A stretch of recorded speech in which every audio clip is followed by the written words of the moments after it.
Knytt is a game about running. Knytt is a game about climbing. But most importantly, Knytt is a game about atmosphere.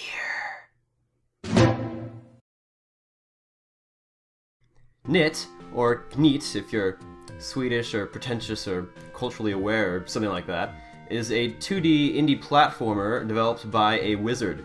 You can't tell me this guy isn't a wizard. I mean, look at his beard. It's a 2D side-scroller, but it gets rid of all the action and power-ups and stages and combat, because who needs that anyway?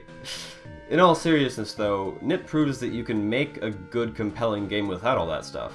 And I know in gaming, the word atmosphere has this stigma associated with it where people think you're just using buzzwords so people will think you sound smart, but seriously, there's no other word to describe that special quality that games have that draw you in and present you with this new set of aesthetics to discover. Maybe I even like the word atmosphere more than I like other gaming terms. Maybe I like it so much, it's going to be the first thing I evaluate today. Yes, it is. All the reviews I've seen of Knytt give it really high marks for atmosphere, and I tend to like that stuff. So I knew even before I started playing that my expectations would be a little too high. And they were, but that doesn't change the fact that Knytt has great presentation. The graphics, in a word, are minimalistic. No fancy overalls or sneakers or, I don't know, sweaters, cravats. Just the tiny pixely Knytt running through an alien world. And the music follows this trend because there isn't exactly music in Knytt. Just little 20-second long sound bites that pop up every so often.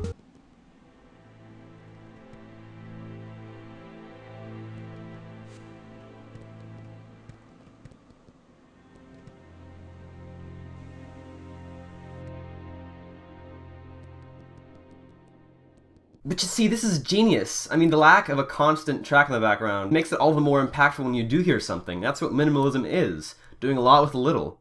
Or maybe a lot with a little. When you come across a cool background, or set piece, or NPC, or music track, it really sticks with you. And when those all come together, well...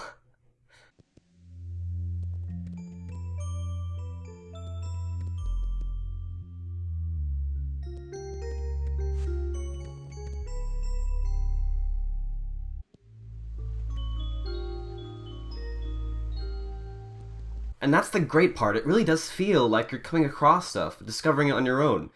Which leads me to my next thing. This exploration element is supposed to be one of the game's main selling points. The game's free, dumb shit. I don't need your sass! Okay, fine, downloading points. But, to be honest, this part didn't really engross me that much. The goal of the game is to collect objects that the game explicitly points you toward if you ask it to, so when an opportunity for exploration presented itself, I was usually too afraid of straying off the main path and getting really lost. Although maybe there's replay value there. I don't know.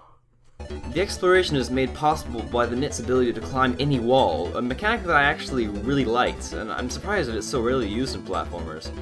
The repetition doesn't make traversing the world feel any less satisfying. Running and climbing and running and climbing and running and yay! If you don't explore it all, you're basically going right for a couple hours, which I know sounds boring, but in practice it's fine. If it's fun with a plumber man, it's fun with a cute little alien creature. The simplicity has its downsides, though. The gameplay felt so simple sometimes that I didn't feel like I was doing anything. I felt like I was going through the motions, and the atmosphere wasn't always enough to draw me back in. So at worst, Knytt is kind of flat, a little bland, but when Knytt gets it right, it gets it very right. Certain bits of this game really affected me. For example, there are lots of underground passageways in the game's world, but there's this one that's all dark and colorful and moody, but it's also eerie. It makes me feel feelings I haven't felt for a while. It's unsettling, but I like it. It reminds me of how video games felt back when I first started playing them, when everything was new and beautiful and bizarre, and I appreciate it for that. Okay, my point is, I like Knytt. I'm not going to give it a score because I think sometimes that gives an unreliable idea of what a game is actually like, and I don't trust myself to be that objective. So instead, I'm going to give it a metaphor. A food metaphor. Why? Because that's how we do it here in Pretentious Land. Imagine a bowl of miso soup. It's simple, but interesting, and it can get tiresome after a while, but it usually makes up for it with little bits you find inside that stick with you. That's Knytt.